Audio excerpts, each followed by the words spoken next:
Thank you so much, Paul. You know, nearly a year after the devastating wildfires in Lahaina, residents there and in West Maui continue to need assistance to recover and improve their quality of life. And joining me now is a man who wears many leadership hats in our community today. He is here as Hawaii Communication Council Media Specialist. This is Mufi Hannemann. Aloha, Mufi. Aloha, Lena. And accompanying him today is our Elder Voi Taeoalii, Area 70 of the Church of Jesus Christ of Latter-day Saints. Thank you so much for being here, Elder Taeoalii. Thank you.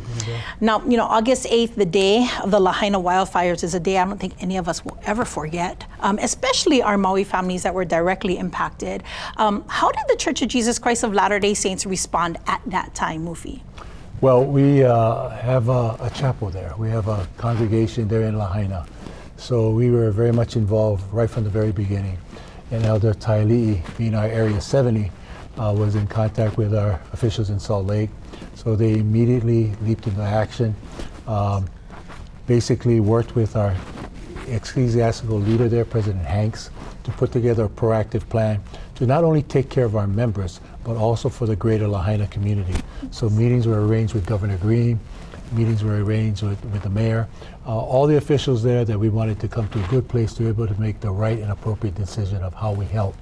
So the latest contribution on the part of the church is an example of those meetings that took place and our ongoing commitment to continue to help Maui. And Elder Taeoalii has been at the forefront of all these efforts. Absolutely. Now, at that time, just immediately following the fires, outside of the on the ground help that was offered by the church, a $1 million donation was made to the American Red Cross. But now we're almost at about the year mark, and the church has still continued to work with the organizations that are on the ground there and has stepped in once again monetarily, right? Yes. So we had met with several charitable organizations that the following week, including the Red Cross there with Bishop Waddell from the presiding bishopric.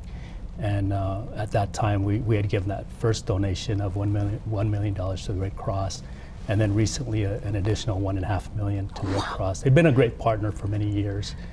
So generous. We work well together, yes. So generous, and I know that our Maui families are very grateful for this. Humanitarian efforts on the church part, outside of just Maui and Hawaii, humanitarian efforts worldwide are such a very big part of the mission of the church. Can you explain why that is? You know, there were at times when sometimes churches are just having to pull in and just kind of focus on what they can do for their own parishioners. The Church of Jesus Christ of Latter-day Saints is opening things up to everyone, regardless of race, regardless of religion. And why is that? Well, we're a global church worldwide. We have 23 areas throughout the world, and I'm in the North America West area, one of the 23 areas. And we're constantly always keeping our eyes open for those in need.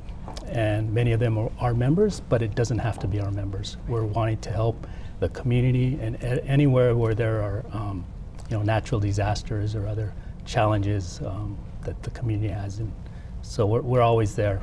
We're usually there shortly after the disaster. Boots on the ground, right? Yes. Immediately following, Yeah. right. Yeah, we're in Africa. We respond to tragedies in South America, in the Pacific Islands, in Asia.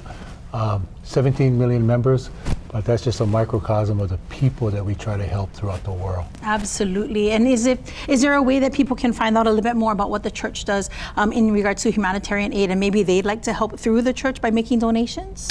We do have a Just Serve. That's one of the websites that you can access that are available to the community. We're trying to get out to the local high schools as well to organize these groups that, of youth that can have groups to provide service for the community in which they live. So that's a website that's from the church, but available to anyone. Any organization, yes. Mm-hmm. Any need for volunteers. Yes. Awesome. That's Just Serve, right? Just Serve. Just Serve. Thank you so much. Mufi Hannemann, Elder Voi Taeoalii, thank you so much for being here on behalf of the Church of Jesus Christ of Latter-day Saints.